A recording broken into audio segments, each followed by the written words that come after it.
प्रिय विद्यार्थीगण, मैं आपका मित्र दीपक आपका स्वागत करता हूं आपके अपने YouTube चैनल स्मार्ट गुरुकुल में। आइए बिना देर के आज की क्लास को प्रारंभ करते हैं। आइए समझते हैं कि पैरामेडिकल में किन किन प्रोसेस से आपको गुजरनी होगी, क्या एलिजिबिलिटी चाहिए होगी आपको इस फॉर्म को फिलअप करने के लिए, पहली चीज़ है। दूसरी ये कि सर ये फॉर्म पैरामेडिकल की जो फॉर्म है, ये फॉर्म कब तक आएगी सर, दूसरी। और तीसरी सर ये कि इसका पैटर्न क्या होने वाली है, किस प्रकार से एग्जाम ये लेगी। और चौथी कि ये जो पैटर्न है सर, ये पैटर्न किस एग्जाम, इट मीन्स किस बोर्ड के द्वारा हमारे एग्जाम ली जाएगी या किस बोर्ड के द्वारा हमारे एग्जाम ली जाती है। ये सारी चीज़ों के बारे में हम लोग पढ़ेंगे, समझेंगे आज। और ये भी समझने वाले हैं कि किस प्रकार से अपनी तैयारी को निरंतर रूप से आगे बढ़ाया जाए। और सर फॉर्म कब आएगी, है ना। 12th की रिजल्ट तो सर आप लोगों की आज आ गई है ना।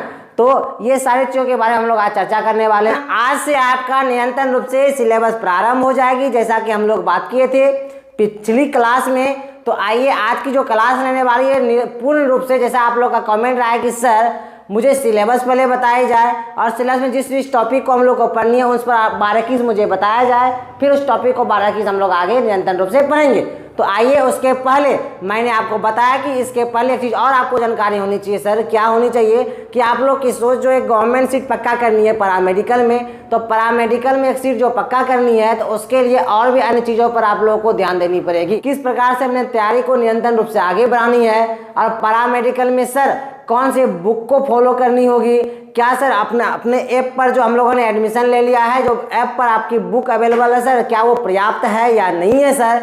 किस प्रकार से वहाँ टेस्ट है सर, कहाँ तक आपको सुविधा टेस्ट के द्वारा मिल पाएगी और क्या उस टेस्ट और उस बुक के माध्यम से और इस क्लास के माध्यम से आप सफल हो पाएंगे या नहीं।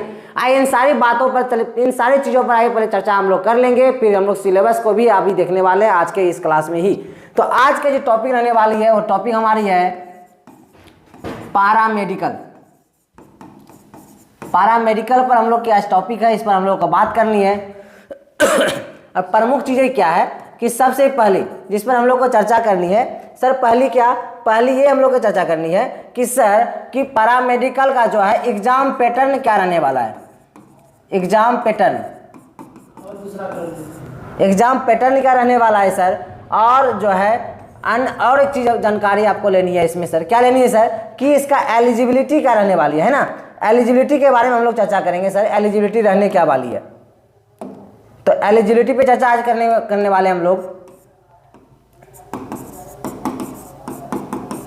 सर। पैरामेडिकल की एलिजिबिलिटी क्या होगी और चीज़ों पर भी चर्चा हम लोग करेंगे, जैसे सर ये एग्ज़ाम कब तक हो जाएगी।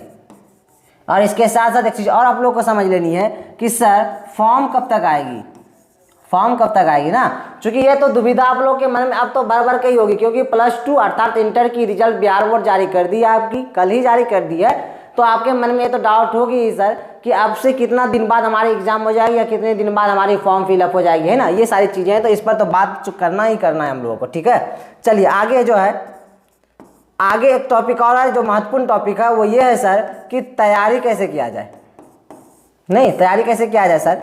और पांचवा अभी जो हम लोग चर्चा कर रहे थे सर कि जो आपका ऐप, जितने सारे लोगों ने एडमिशन करा लिया है ऐप पर जो बुक प्रोवाइड की गई है और साथ में टेस्ट की जो सुविधा है सर, नहीं वो कितना आपके लिए एलिजिबल होगी, आपको सफलता दिलाने में कितना उपयोगी साबित होगी, उस पर भी हम लोग चर्चा आज करने वाले हैं इस टॉपिक पर, है ना।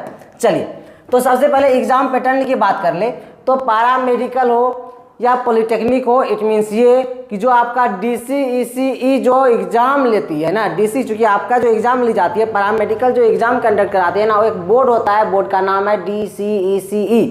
इस बोर्ड के द्वारा जो है एग्ज़ाम ली जाती है किन की सर, पहली पैरामेडिकल, दूसरी पॉलिटेक्निक और एग्रीकल्चर वाले की भी ली जाती है ना। बिहार इंजीनियरिंग की भी अभी तक ली जा रही थी उसके द्वारा ही, उन सारी चीज़ों पर। लेकिन आज जो हमारी टॉपिक है वो टॉपिक है पैरामेडिकल। जो आपका एग्ज़ाम जो लेने वाला है वो कौन लेगा सर, तो वो आपकी जो एग्ज़ाम पैटर्न जो होने वाली है इस पर तो बात करेंगे, लेकिन उसके पहले आपकी जो एग्ज़ाम लेगी DCECE बोर्ड के द्वारा ली जाएगी। और जब से पैरामेडिकल का एग्ज़ाम कंडक्ट कराई जा रही है तब से इनके द्वारा ही एग्ज़ाम ली जा रही है।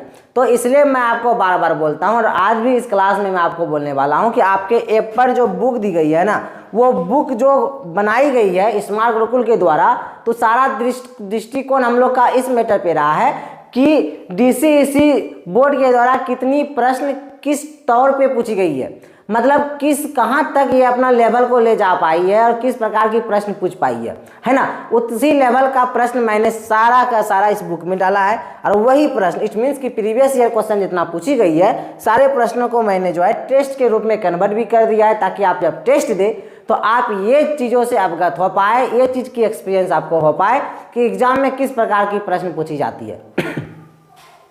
कुछ प्रश्न आपके DCEC बोर्ड के द्वारा रिपीटेड भी होती है सॉरी, रिपीटेड भी होती है, और जितनी शेष प्रश्न रहती है ना सब उसी के आधार पर रहती है, सिर्फ डाटा चेंज हुई रहती है।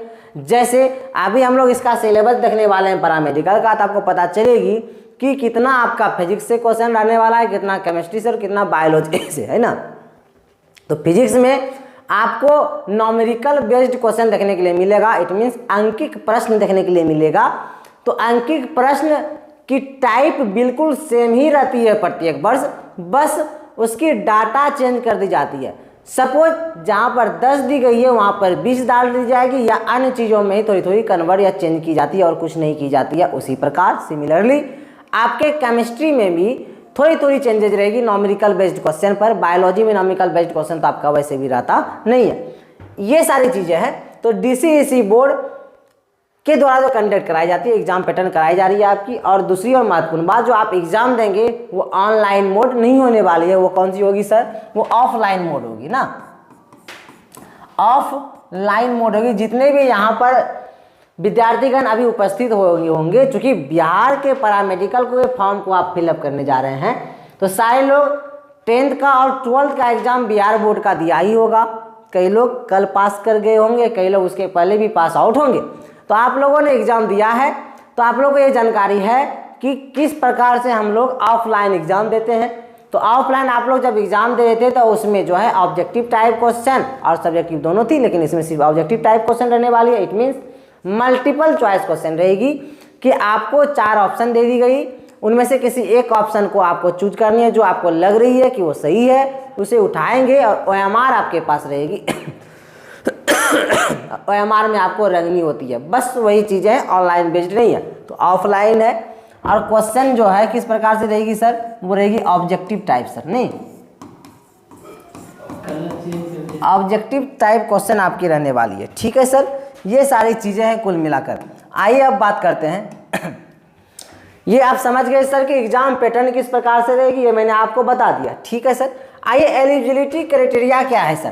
तो पैरामेडिकल के लिए एलिजिबिलिटी क्राइटेरिया जो है वो 10th पास आउट वाले भी फॉर्म फिलअप करते हैं और 12th पास आउट वाले भी फॉर्म फिलअप करते हैं।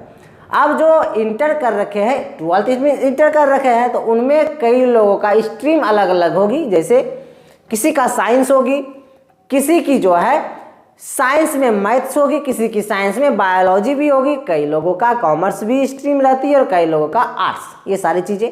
तो अब दुविधा ये है कि सर हम फॉर्म कौन कौन से लोग भर पाएंगे?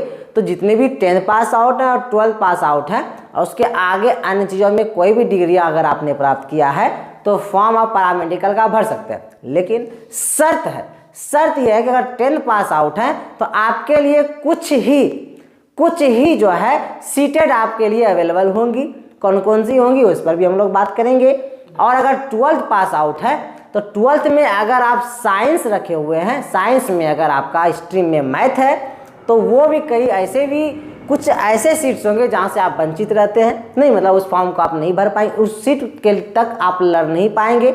और जो बायोलॉजी रखे हुए हैं 12th में, तो वो जितनी भी सीट पैरामेडिकल में आती है सब के लिए फाइट करने ये एलिजिबल है, फाइट कर सकते हैं आप। और कई लोग आर्ट्स या कॉमर्स से हैं तो वो लोग भी फिलअप कर सकते हैं। लेकिन वहाँ भी शर्त है कि कई फॉर्म ऐसे हैं, कई सीटेड ऐसे हैं जिसके लिए आप फाइट नहीं कर सकते। आइए उस पर भी चर्चा हम लोग करेंगे।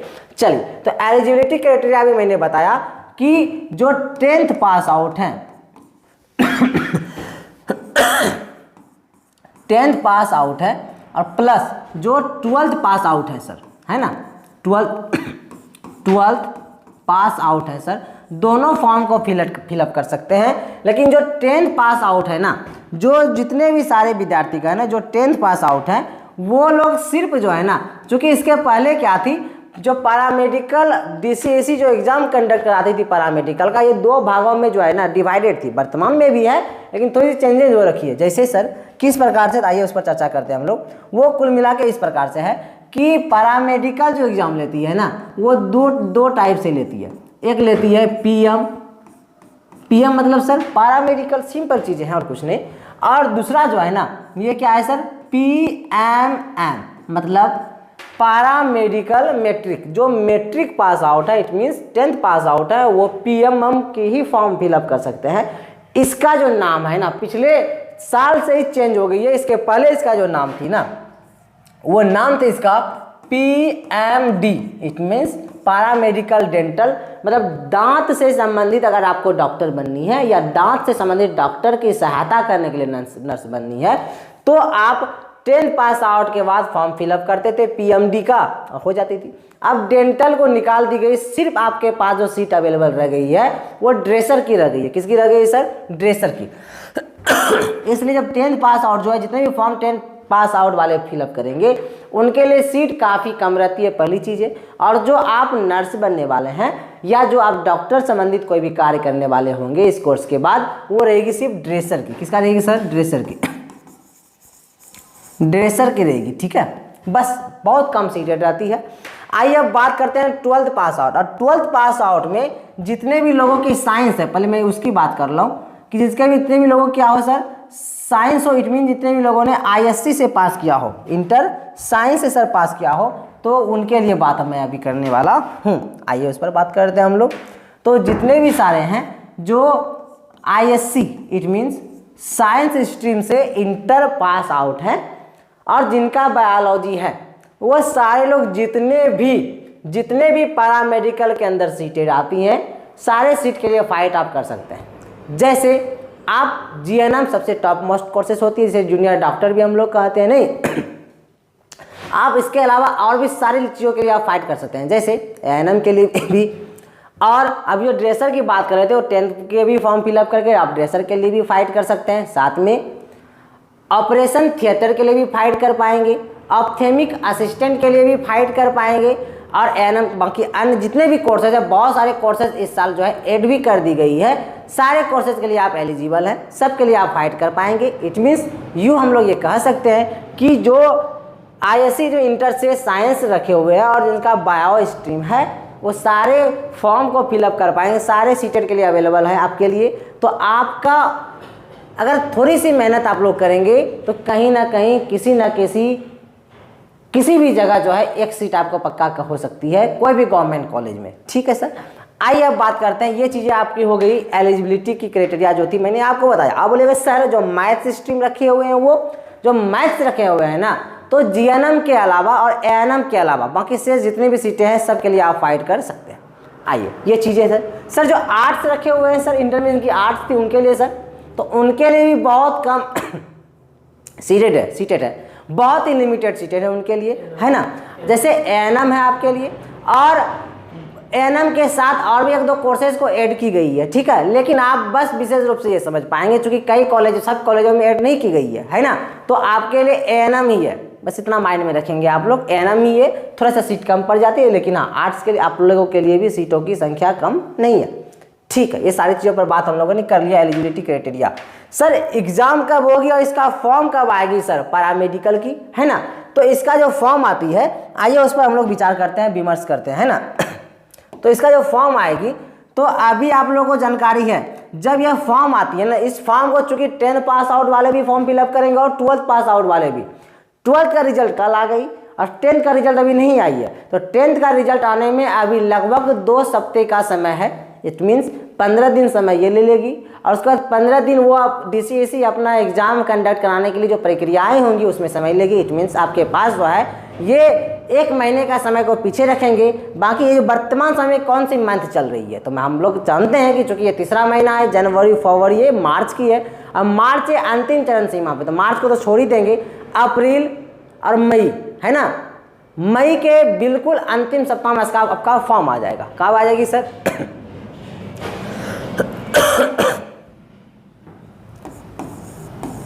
अप्रैल नहीं, मई के लास्ट वीक इसमें आपके फॉर्म आ जाएगी सर। अभी से फॉर्म आने में जो है ना आपके पास समय है, अभी ये मार्च समाप्त होने को है, अप्रैल और मई 2 मंथ का समय है। कितना समय है सर? 2 मंथ का समय है। 2 मंथ का समय आपका फॉर्म आने में, और फॉर्म आने से के बाद लगभग 25 to 30 डेज, इट मीन्स 1 महीने का समय लेती है अप्रोक्स एग्जाम लेने में। DCEC जो एग्जाम लेती है पैरामेडिकल की, 1 महीने का लगभग समय लेती है। इट मीन्स यहाँ से हम लोग 1 मंथ का समय जोड़ सकते हैं। किस लिए सर? एग्जाम जो लेगी। अब दोनों का अगर हम लोग जोड़े तो कुल मिला के आपके पास 3 मंथ है, 3 मंथ है। तो मैं आपको बता दूं कि 3 मंथ की समय आपके पास है फॉर्म फिलअप करने से लेकर एग्जाम तक में। कुल जो बीच की जो समय है वो 3 मंथ का समय है। तो यूँ हम लोग ये कह सकते हैं कि 3 मंथ आप लोग प्रिपरेशन करने में अपना अगर अच्छे से ध्यान देंगे तो आप लोग जूनियर डॉक्टर बन पाएंगे। और मैं आपको बता दूं कि इस चीज़ों में बस एक ऐसा यही है, पैरामेडिकल ही एक ऐसा कोर्सेस है कि इस कोर्स में अगर आप एक गवर्नमेंट सीट पक्का कर लेते हैं, इट मीन्स आप एक जॉब पक्का कर लेते हैं ना। और ये पक्का करना ऐसा भी नहीं है कि बहुत बड़ी चीज़ें हैं, बहुत ही सिंपल और छोटी चीज़ें हैं। अभी अब इस पर बात करेंगे तो आपको ये पता ये चल पाएगी। चलिए ये चीज़ें हो गई सर। अब सर तैयारी किस तरीके से किया जाए सर? तैयारी किस तरीके से किया जाए सर?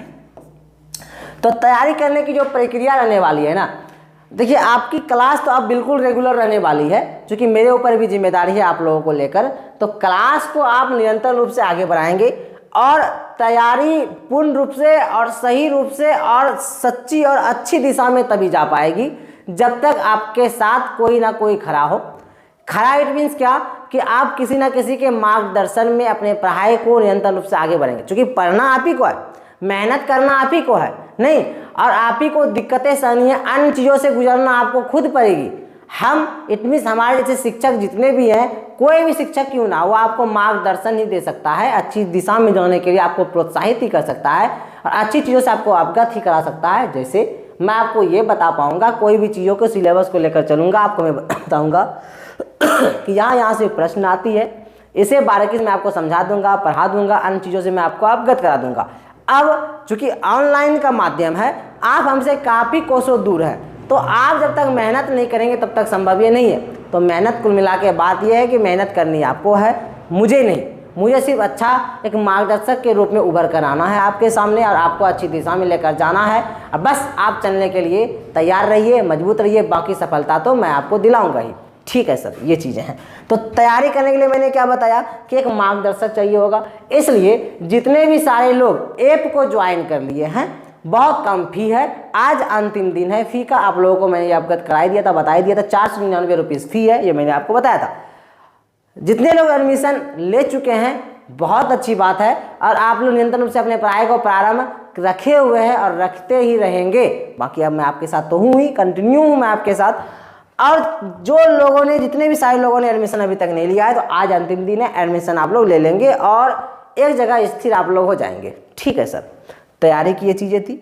अब देखेंगे कि जब तैयारी कर रहे हैं तो अपने पास जो है, आपके पास इट मीन्स एक question bank, it means previous year question होनी चाहिए, ताकि आप ये जज कर पाए किस प्रकार से प्रश्न एग्जाम में पूछी जाती है, किस प्रकार से हम पढ़ पा रहे हैं, या अन्य चीज़ों पर आप विचार मंथन कर सकते हैं। चूँकि आप लोग 12 पास आउट है, छोटे नहीं है, बच्चे नहीं है, जज कर सकते हैं। और जितना आप लोग पढ़ लिया है ना, और अच्छे से 12 पढ़े होंगे, तो आपको वैसे भी दिक्कत कठिनाइयों से आपको जूझना नहीं पड़ेगी। ठीक है, ओके, आइएगा। तो एक अच्छा बुक रखनी है, तैयारी का चीज़ें। दूसरी, मार्गदर्शक एक अच्छा होनी चाहिए। और तीसरी सर, जितने भी कंटेंट चीज़ें होनी चाहिए, जितने भी मेहनत थोड़ा कम लगे आपको और आपको कंटेंट बना हुआ मिल जाए, तो वो कैसे होगी सर? ऐप ज्वाइन करनी पड़ेगी। तो ऐप ज्वाइन करने के लिए मैंने आपको बताया कि आपको क्या करनी पड़ेगी, बहुत कम फी हम लोगों ने रखा है। ठीक है, तो बहुत कम फी हम लोगों ने लगा है, 499 रुपीज़ फी है। इस पर आकर एक बार जुड़ जाएंगे। ये बड़ी चीज़ें नहीं है, ये बड़ी चीज़ें नहीं है। ये 499 रुपीज़ में आप किसी भी शिक्षक को जज नहीं कर सकते, मुझे भी नहीं करेंगे, क्योंकि मैं निस्वार्थ भाव से, मैं और मेरे साथ जितने भी स्मार्ट गुरुकुल के टीमें हैं या जितने भी शिक्षकगण हैं, आपके सेवा में बिल्कुल निस्वार्थ भाव से लगे रहते हैं। ये बड़ी चीज़ें नहीं है। तो इतना सा करके आप लोग जुड़ जाएंगे स्मार्ट गुरुकुल में, एक स्मार्ट गुरुकुल की फैमिली बनेंगे, एक गवर्नमेंट सीट पक्का करने हेतु। चलिए, ये सारी चीज़ें थी जो डाउट थी आपके मन में, इस पर हम लोगों ने बात किया।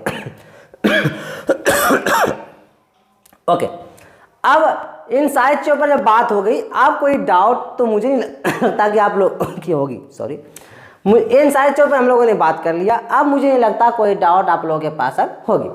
अब हम लोग चलेंगे सिलेबस की ओर। सिलेबस की ओर बढ़ना अब हम लोग प्रारंभ करेंगे। सिलेबस बारीकी से पढ़ेंगे कि पैरामेडिकल का सिलेबस क्या है सर, कितने मार्क्स की कौन से सब्जेक्ट से पूछी जाती है, किस सब्जेक्ट पर अच्छे से विशेषकर हमें ध्यान देनी पड़ेगी, है ना। उन चीज़ों पर आइए गहन मंथन हम लोग करते हैं, बात करते हैं। तो इसे मैं क्लीन करने जा रहा हूँ, आशा करते हैं आप इसे स्क्रीनशॉट ले लिए होंगे। चलिए आगे बढ़ते हैं। आगे बढ़ने से पहले मैं आपको बता दूं कि पैरामेडिकल में जो आप लोग फॉर्म फिलअप करने जा रहे हैं, जो आने वाले विगत जो है मंथों में आपके पास से जो है फॉर्म फिलअप करने की जो डेट आएगी उसे आप फिलअप जो करेंगे, तो इस फॉर्म को फिलअप करने से एक चीज़ पहले आप ये चीज़ समझ लें कि आपके पास जो है ना, जब फॉर्म जब फिलअप करेंगे तो उसके बाद बहुत कम समय रह जाएगी। तो ये मत सोचेंगे कोई कि फॉर्म फिलअप पहले कर दे उसके बाद तैयारी को आगे बढ़ाएंगे, चूँकि मैंने आपको बताया कि 20 to 25 डेज ही जो है समय लेती है DCSE फॉर्म के बाद, फिर एग्जाम आपकी कंडक्ट करा लेती है वो, तो उसके बाद समय नहीं रहेगी। समय अभी से लेकर अंतिम दिनों का जब समय मैंने ऐड किया, अभी आप लोगों ने देखा 3 मंथ का समय है आपके पास। इस 3 मंथ के ड्यूरेशन बीच में ही हम लोगों को प्रिपरेशन को उम्दा करनी पड़ेगी। और हम लोगों ने ये चाहे एक जूनियर डॉक्टर बननी है, छोटी चीज़ें नहीं है, बस थोड़ा सा निरंतर रूप से आपको पढ़ाई अभी से लगातार कंटिन्यूसली लगी रहनी होगी। नहीं कहा जाता है क्या, एकाग्रता ही सफलता का संपूर्ण सार है। तो एकाग्रता का मतलब ये हुआ कि आप कंटिन्यूसली अपने क्लास को निरंतर रूप से पढ़ेंगे, इस साथ में अपने घर में भी अपने स्टडी को बारीकी से पढ़ते रहेंगे, है ना। ये सारी चीज़ें हैं कुल मिला के। आइए अब देखते हैं पैरामेडिकल का सिलेबस क्या है सर।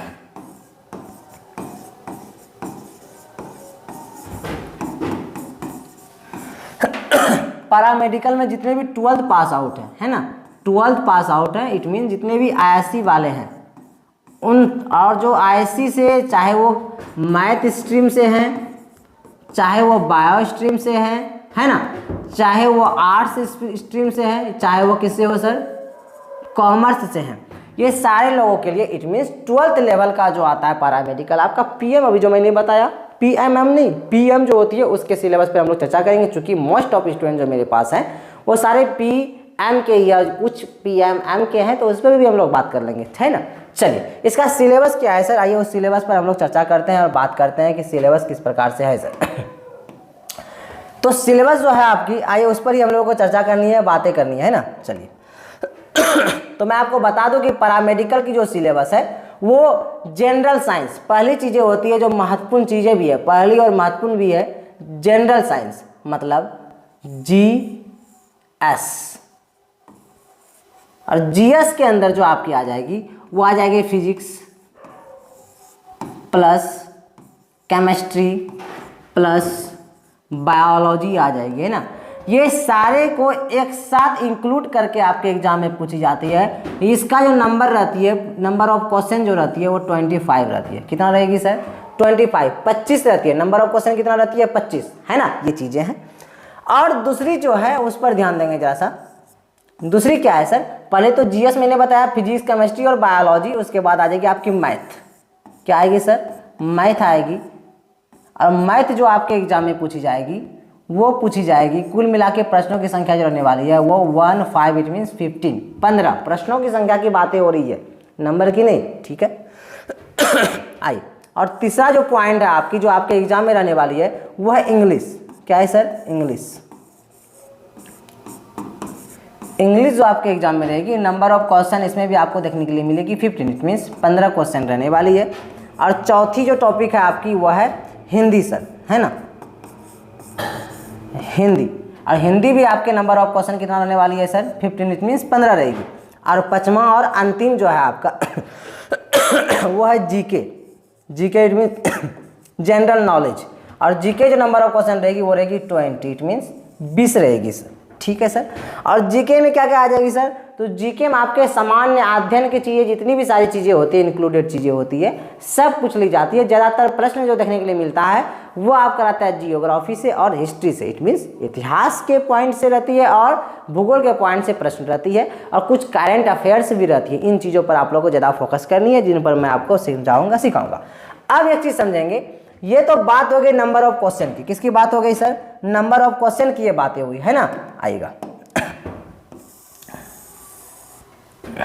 तो यहाँ पर हम लोग देख पाएंगे total number of question, number of कितना है सर? तो आइए मल्टीप्लाई सॉरी जोड़ते हैं, ऐड करते हैं। 25 15 कितना होगी? 40 होगी। 14 और 15 कितना हो जाएगी सर? 55 हो जाएगी। 55 और 15 जोड़ेंगे कितना हो जाएगी सर? 70। 70 और 20 जोड़ेंगे सर 90। कितना हो गई सर? 90। तो नंबर ऑफ क्वेश्चन कितना रहने वाली है? 90 रहेगी सर, मतलब 90। नंबर ऑफ क्वेश्चन कितना रहेगी? 90 रहने वाली है आपको। ठीक है सर। आइए अभी यहाँ समाप्त तो बात नहीं हुई है, हमारी बात अभी और है। जैसे कि अगर आपको अभी हम लोगों ने चर्चा किया कि जीएस जो पैरामेडिकल में आपका रहने वाला है, it means physics chemistry biology से जो क्वेश्चन रहेगी वो 25 इट मीन्स 25 क्वेश्चन रहने वाली है आपका, है ना। 25 क्वेश्चन रहेगी और ईच क्वेश्चन आर 5 मार्क्स। प्रत्येक क्वेश्चन जो होती है 5-5 नंबर की होती है। तो यहाँ से मल्टीप्लाई अब हम लोग कर सकते हैं कि अगर 25 क्वेश्चन आपका है जीएस की तो 25 में 5 से मल्टीप्लाई करेंगे। क्यों कर रहे हैं सर? क्योंकि प्रत्येक प्रश्न जो है 5-5 नंबर का है, तो यहाँ प्रश्नों की संख्या 25 है। 25 में 5 से मल्टीप्लाई करेंगे तो 25 से 5 से मल्टीप्लाई करेंगे तो 75 इट मीन 75 आएगी, नहीं सॉरी माफ करेंगे, इसे आप लोग मल्टीप्लाई करेंगे। तो सर मल्टीप्लाई करने के बाद जो आपकी आ जाएगी प्रश्नों की जो मार्क्स आएगी आपका गुना करेंगे 5 से गुना 5 25 चौके 100 25 पंचे 125 इट मीन्स 125 125 मार्क्स। ठीक है सर। ये अकेले आपके साइंस से इतना प्रश्न पूछी जाती है, इट मीन 25 प्रश्न और कितने नंबर की सर? 125 नंबर की पूछी जाती है। ठीक है सर। आइए अभी हमने बात किया कि मैथ से क्वेश्चन कितना रहेगी सर? 15 मीन 15 रहेगी सर। इससे भी हम लोग मल्टीप्लाई करके देखते हैं। 15 क्वेश्चन है सर, तो 15 गुना कितना करनी है हम लोग को? 5। चूंकि हम लोगों ने अभी जानकारी प्राप्त किया कि प्रत्येक प्रश्न 5-5 नंबर की रहने वाली, तो गुना करेंगे तो 15 मल्टीप्लाई 5 75 इस बार हो जाएगी। कितनी होगी सर? 75 हो जाएगी सर। 75 मार्क्स हो गई सर। आइए फिर इंग्लिश में भी 15 प्रश्नों की संख्या है सर। फिर यहाँ से 15 गुना 5 करेंगे तो कितना हो जाएगी सर? फिर 75 हो जाएगी, है ना। आइए आगे और चलते हैं। फिर हिंदी भी 15 है, इसे भी 15 मल्टीप्लाई 5 करेंगे कितना हो जाएगी सर? 75 ही हो जाएगी आपकी, है ना। फिर 20 से करेंगे 5, चूँकि एक क्वेश्चन का 5 नंबर तो 20 क्वेश्चन का 20 पंचे 100 नंबर, है ना। इतना हो गई सर। आइए अब बात करते हैं हम लोग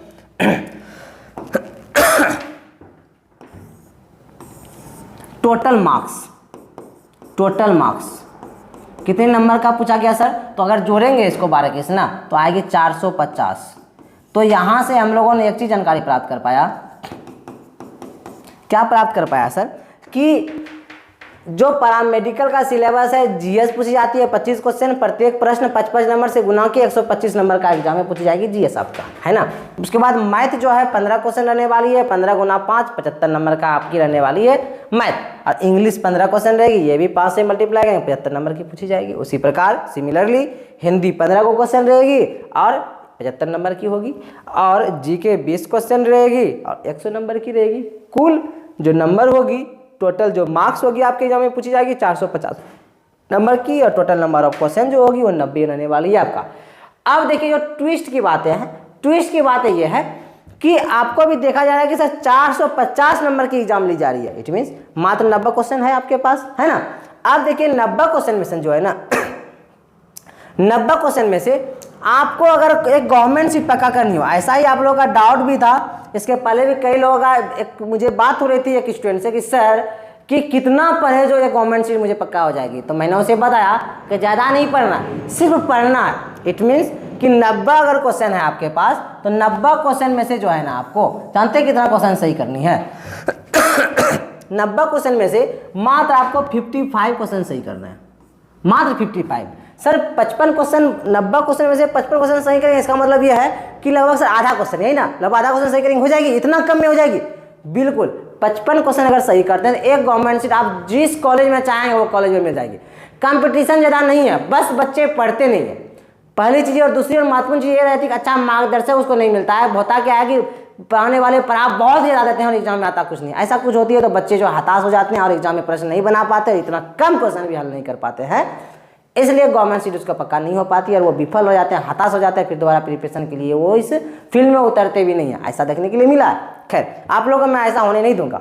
तो 90 क्वेश्चन में से मात्र 55 क्वेश्चन सही करेंगे। सर 55 क्वेश्चन सही करेंगे इट मीन कितना नंबर सर? तो आइए गुना कर लेते हैं, प्रत्येक प्रश्न 5 नंबर सर, तो 5 गुना करेंगे।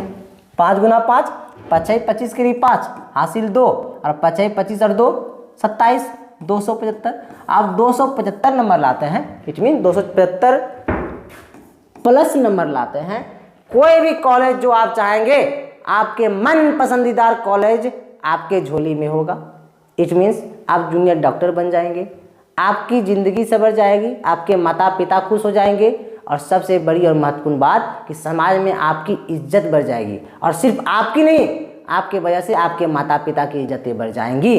पैरामेडिकल वो चीज़ें हैं, पैरामेडिकल वही चीज़ें जो इज्जत दिलाती है, सम्मान दिलाती है। और सिर्फ उस कैंडिडेट को नहीं, उसके साथ साथ उसके घर वाले को, फैमिली वाले को, रिश्तेदार वाले को, गांव वाले को, जो आपके पीठ पीछे बुराई क्या करते हैं ना, जो उसके पीठ पीछे जो बुराई करते हैं, वो पीठ पीछे क्या कहीं बुराई नहीं करेंगे, वो हमेशा आपका नाम लेते रहेंगे। और उनसे और सबसे बड़ी बात ये होगी कि मैंने इतना मेहनत से आपको बता रहा हूँ, पढ़ा रहा हूँ, सिखा रहा हूँ, मैं खुश होऊंगा, है ना।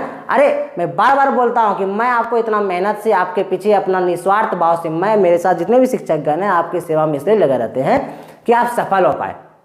और एक चीज़ मैंने आपको ये भी बताया था पिछली क्लास में कि भगवान ने कभी ऐसा न बताया, अगर कभी ना कभी अगर आप समाज सेवा के लिए आप उतरे, इट मीन्स आप जब शिक्षक बने, शिक्षक के तौर पर जब आप कार्य करेंगे तो आपको पता चलेगी कि एक स्टूडेंट और एक शिक्षक के बीच क्या संबंध होती है, क्या निस्वार्थ की भाव एक शिक्षक के दिल में रहता है। उसे पैसों की भावना नहीं होती है, अन्य चीज़ों की भावना नहीं होती है, उसके मन में ये भावना होती है कि जिस बच्चे को पढ़ाया जा रहा है, सिखाया जा रहा है, वो निश्चित रूप से सफल हो जाए और जिस क्षेत्र में उनको बताया जा रहा है उस क्षेत्र में वो सफल हो जाए।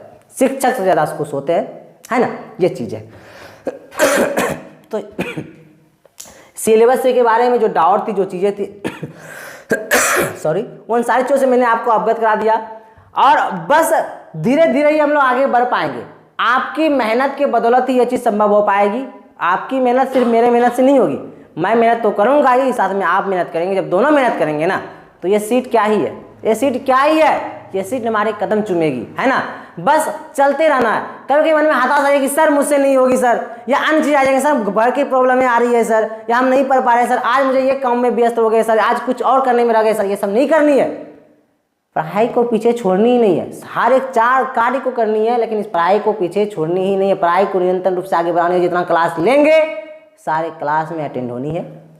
अन्य काम को आपको जानकारी तो होगी, मैं आपको डाटा दे ही दूंगा, इतने बजे की क्लास होगी, तो उसके पहले अपने कार्य से एकदम फ्री हो जाएंगे, अपने पढ़ाई के प्रति अपने आप को समर्पित कर देंगे।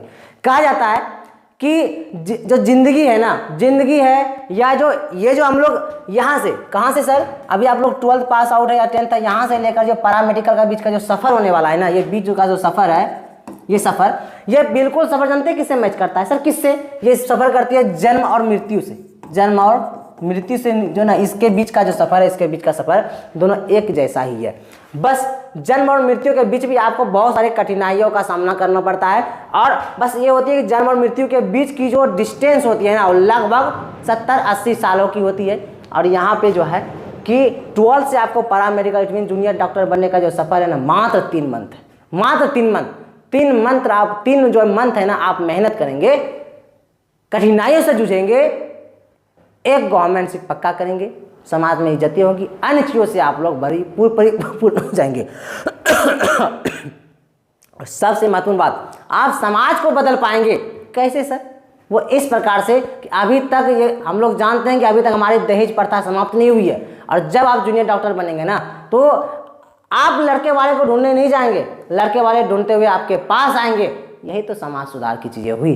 तो इतनी बड़ी जिम्मेदारियां आपके ऊपर आ रही है। ये सफ़र जब तय करेंगे ना, तो जो समाज है ना, समाज बदलेगी, ये समाज बदलेगी। और सबसे बड़ी और महत्वपूर्ण बात मैंने फिर आपको रिपीट कर रहा हूँ, जूनियर डॉक्टर बनेंगे, भगवान का दूसरा रूप है आप, है ना। इसलिए मैं आपको एक बार बता दूं कि जिंदगी जो है ना, जिंदगी जो है एक सफ़र है, बस चलते रहिए। जिंदगी एक सफ़र है, बस चलते रहिए। उतार चढ़ाव तो आते रहेंगे मेरे दोस्त, बस गियर बदलते रहिए, अपने मंजिल तक आप लोग एकदम निसंदेह आप लोग पहुंच जाएंगे। आज के इस क्लास को यहीं समाप्त करते हैं और नेक्स्ट क्लास में हम लोग जो देखने वाले हैं, पढ़ने वाले हैं, आपको पैरामेडिकल के मैथ्स का मैं सिलेबस बता दूंगा, साइंस की बता दूंगा, है ना, अन्य चीज़ों के सिलेबस से मैं आपको अवगत करा दूंगा। फिर सपोज जैसे मैथ का मैं सिलेबस बताऊँ तो मैथ को लेकर मैं आगे बढ़ूंगा और निरंतर रूप से आगे बढ़ जाऊँगा, है ना। ऐसे ही हम लोग आगे बढ़ते रह जाएंगे, क्लास बाधित आपकी अब नहीं होगी। मैं दीपक आपसे अब विदा लेना चाहता हूँ, तब तक के लिए आप अपना ध्यान रखेंगे और पढ़ाई के प्रति निस्वार्थ भाव से आप लोग भी लगे रहेंगे। इस बार मुझे गवर्नमेंट सीट पक्का हम लोगों को करनी है।